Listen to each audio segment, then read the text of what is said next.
우리는 행동 속에 살아갑니다. 지금도 여러분들이 교회에 오셔서 예배당에 앉으시고 또 기도하고 이 모든 것이 행동이지요. 행동을 일으키는 데는 여러 가지 요소들이 종합적으로 반영이 되는데 그것을 함축적으로 두 가지로 줄인다면 첫 번째가 바로 인지입니다.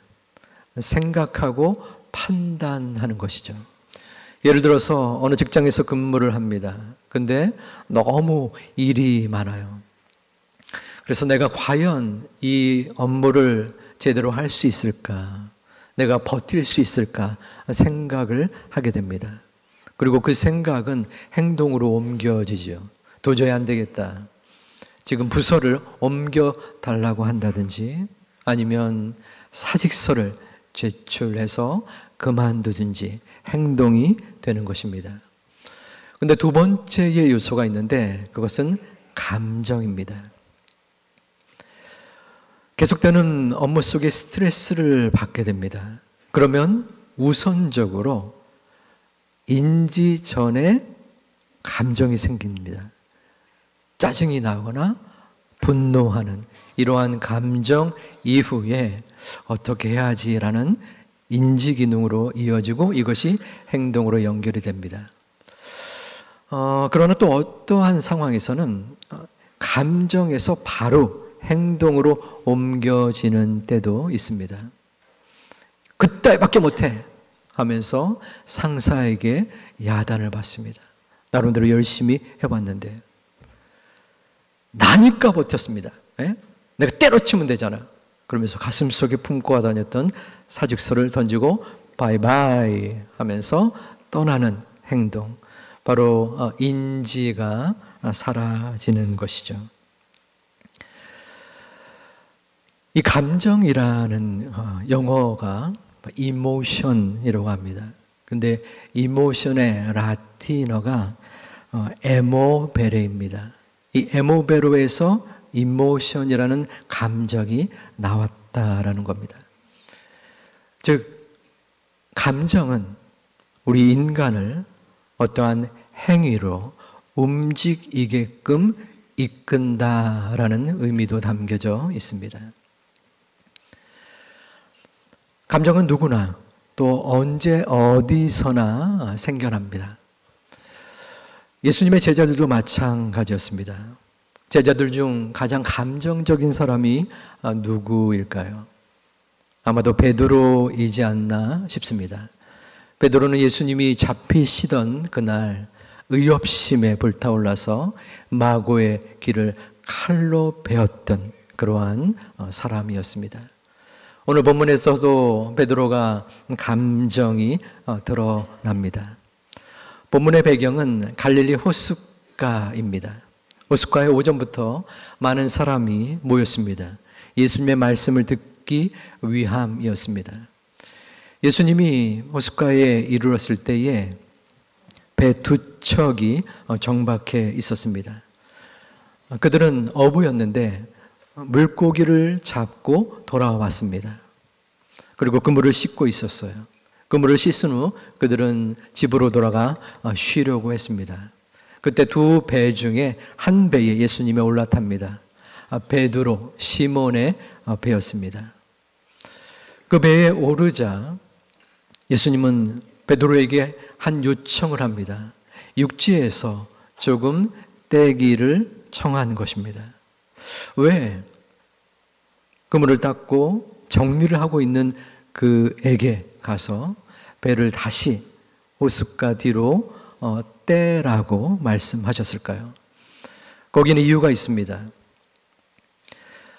옛날 고대 근동에서는 요즘처럼 야외에 무대가 있는 것도 아니고 또한 마이크가 있는 것도 아닙니다. 그래서 많은 사람이 왔을 때 강론을 할 경우 그 전달이 문제이고 관건이었습니다. 예수님도 그러했을 것입니다. 그럴 때에 그 배를 육지에서 조금 떼면은 사람들이 지금 여기가 배의 위치입니다. 강대상이. 그리고 호숫가이고 여러분들처럼 쭉 예수님을 집중할 수 있는 것입니다. 그리고 이 호숫가에 혹시 여러분 돌멩이를 던져 본 적 있습니까? 팍팍팍 튀죠. 뭐 3번, 4번, 또 잘 던지는 사람은 그 이상을 던지게 됩니다. 이 호숫가의 물이 음성을 전달하는 음향장치가 되는 것입니다. 그래서 예수님이 그냥 평지에서 말하는 것보다 더 원활하게 소리를 전달할 수 있고 백성들은 그 가르침을 들을 수 있었던 이유가 담겨져 있는 것입니다. 예수님은 말씀을 가르쳤습니다. 그리고 가르치신 후에 베드로에게 4절에서 요청을 합니다. 또 명령을 합니다. 내가 깊은 데로 가서 그물을 내려 고기를 잡아라. 이 말씀을 들은 베드로는 어떠한 마음이 들었을까요? 어부의 가장 큰 역할 그리고 직무는 고기를 많이 잡는 겁니다. 생계가 달려 있는 부분도 있죠. 그런데 베드로와 친구들은 본문에 한 마리도 못 잡았습니다. 30분, 1시간 동안 그물을 던지고 고기를 낚으려고 했던 것이 아니라 밤새도록 애를 썼는데 한 마리도 잡지 못한 거예요.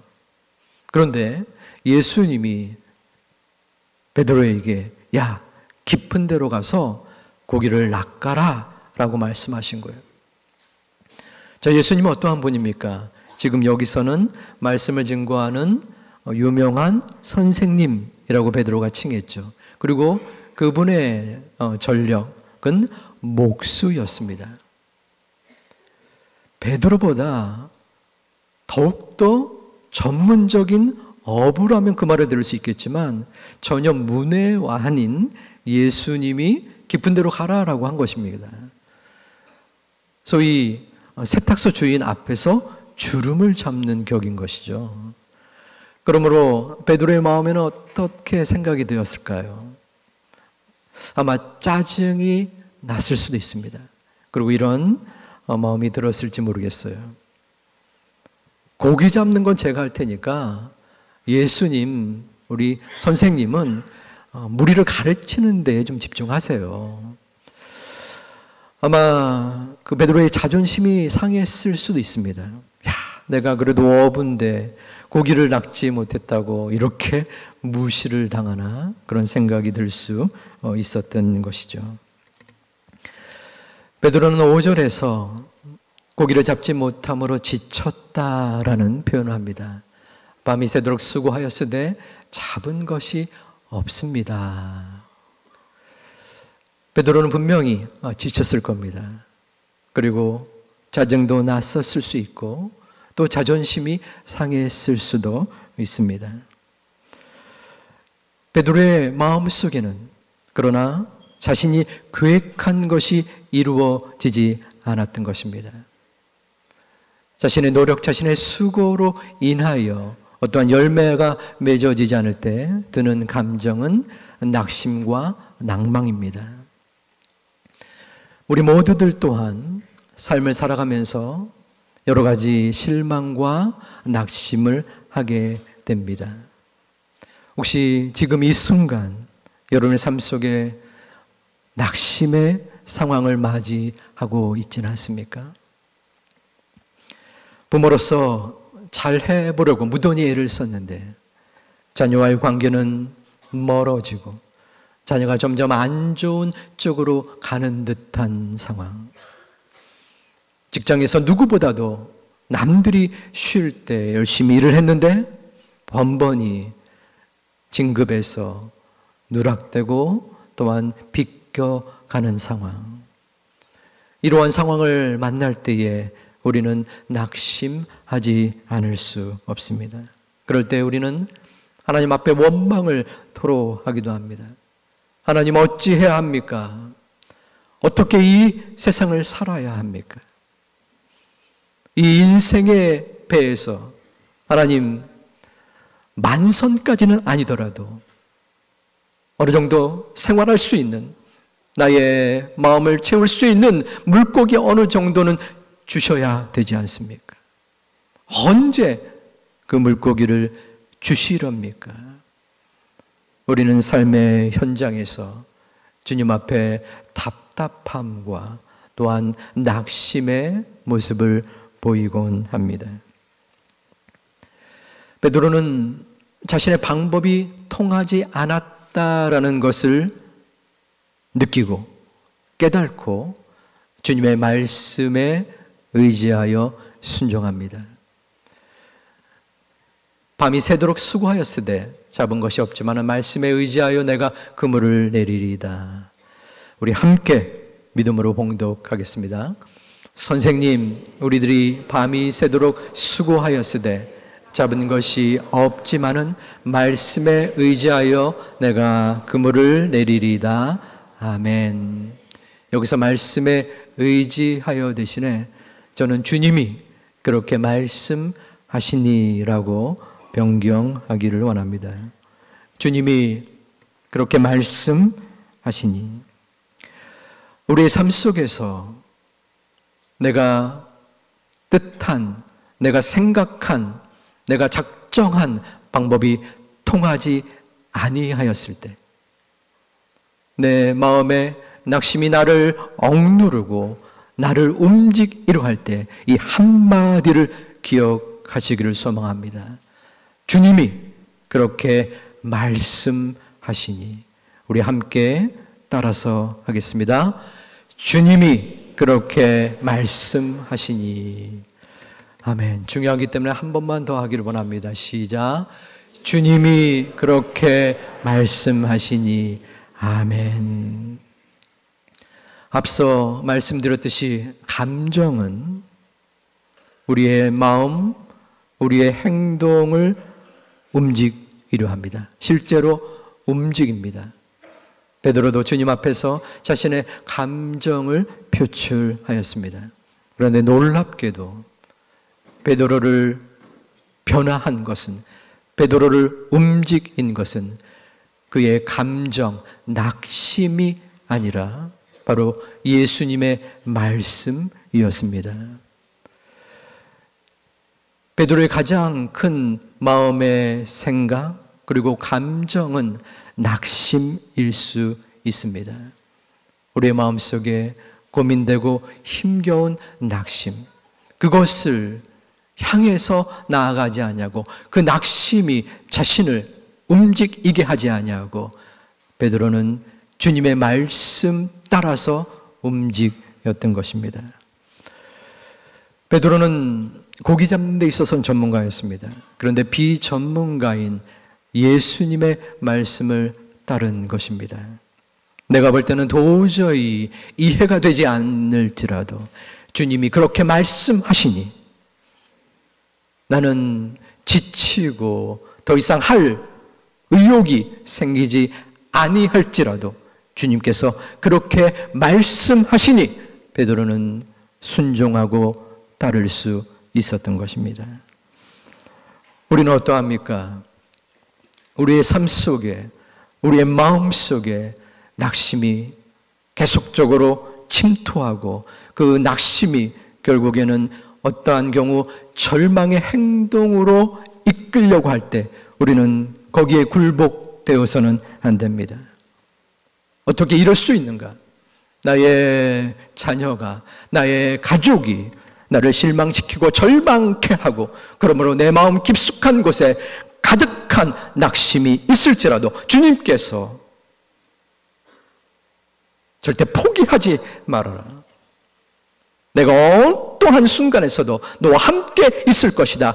주님께서 말씀하시기 때문에 주님을 바라보는 것입니다. 내 마음속에 앞으로 행할 일들을 이루려고 하고 성취와 성공으로 나아가려고 하는데 내 노력과 발버둥을 치웠다 할지라도 내 손에 쥐어진 것은 아무것도 없어 보이고 세상이 나를 버리고 주님까지도 나를 저버리는 그러한 절대절명의 상황 속에서도 주님께서 내가 말할 수 없는 탄식으로 너를 위하여 기도하고 너를 끝까지 영원토록 도울 것이다 라고 주님께서 그렇게 말씀하시니 다시 한번 일어서는 것입니다. 주님께서 그렇게 말씀하시는 그 마음속에 믿음을 가지고 나아갈 수 있는 우리 모두가 되기를 주님의 이름으로 축원드립니다. 주님의 말씀을 따라 베드로가 고기를 잡자 깊은 곳에 가서 그물을 내리자 엄청난 일이 생겨났습니다. 그물이 찢어지도록 고기가 잡힌 것입니다. 이것은 베드로의 순종을 주님이 보시고 베드로를 기적의 주인공으로 만드신 은혜가 있었던 겁니다. 베드로는 동무들을 데려다가 그 두 배에 나누었으나 그 두 배가 물에 잠길 만큼 가득 찬 그러한 모습이 나타납니다. 그 모든 것을 경험한 베드로가 8절에서 큰 신앙의 고백을 합니다. 우리 함께 봉독하겠습니다. 시몬 베드로가 이를 보고 예수의 무릎 아래에 엎드려 이르되 주여 나를 떠나소서 나는 죄인으로소이다 하니 아멘. 이 반응을 보고 조금은 좀 낯선 느낌이 들었습니다. 왜냐하면 밤샘 고기 낚음을 못하고 소득이 없어 베드로는 낙심했지만 예수님의 명령에 따라 엄청난 고기를 얻었습니다. 대박 사건이 나온 거죠. 그러면 여러분 같으면 예수님께 뭐라고 답을 하셨겠습니까? 저 같으면 야 예수님 감사합니다. 어떻게 지금 전문 어부도 아니신데 그 고기 길을 아셔가지고 이렇게 엄청나게 많은 고기를 낚게 하셨습니까? 이제 한시름 났습니다. 너무나 고맙습니다. 이렇게 얘기를 하지 않았을까요? 그런데 베드로는 주여 나를 떠나소서 나는 죄인이로소이다 라고 말한 것입니다.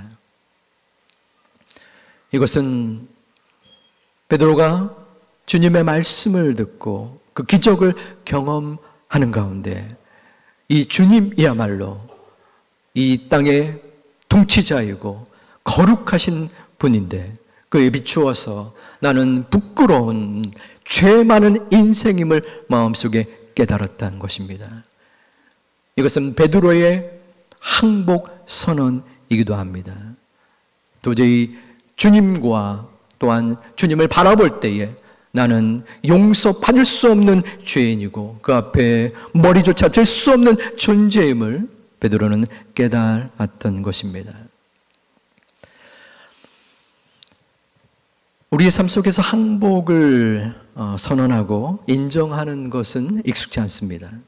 전쟁을 하거나 또 싸움을 할 때는 승패가 명백히 갈라지지만 우리 일상에서는 쉽지 않죠.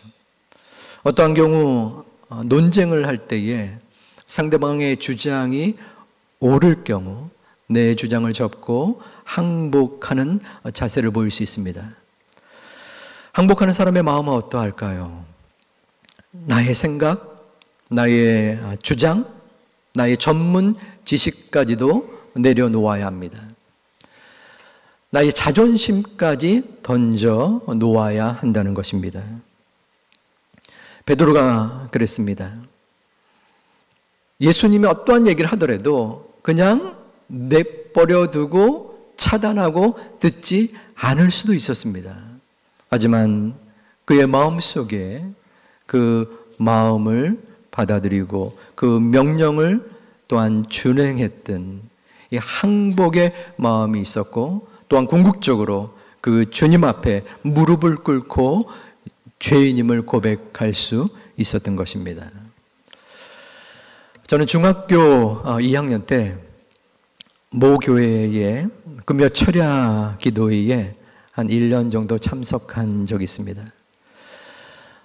중학생이 뭐가 아쉽다고 참석했는가 이유는 모르겠습니다. 오래돼서 기억이 나지 않아요. 그때는 금요 철야 기도가 끝나는 시간이 한 1시나 혹은 2시 정도 됐었던 것 같습니다.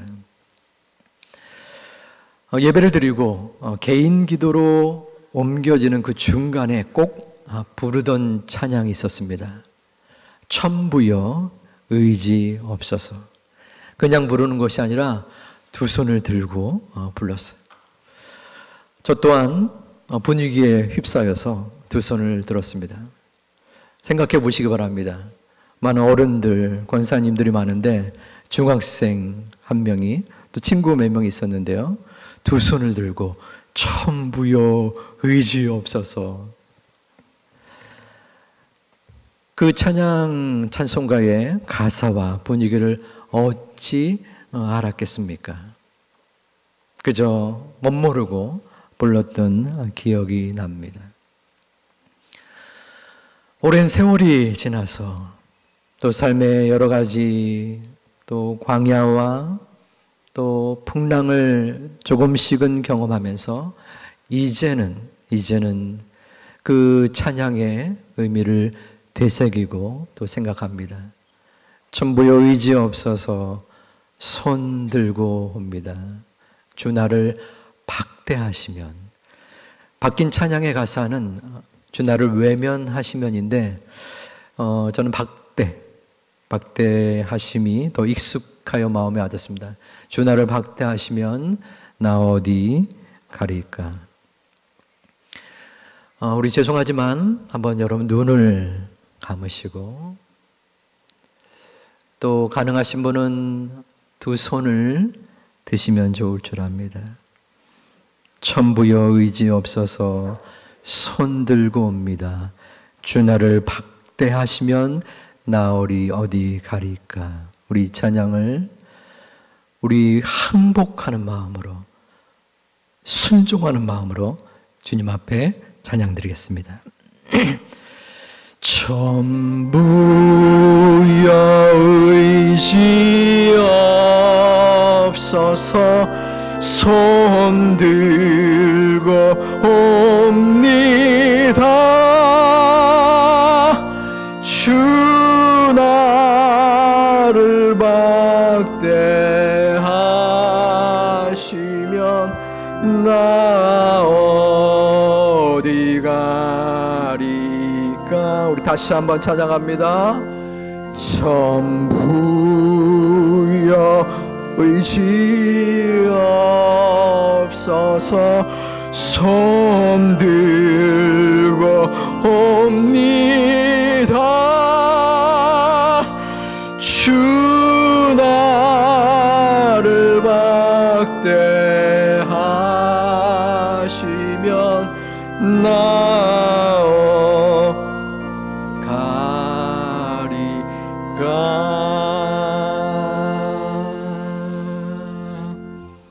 아멘. 천부여 의지 없어서.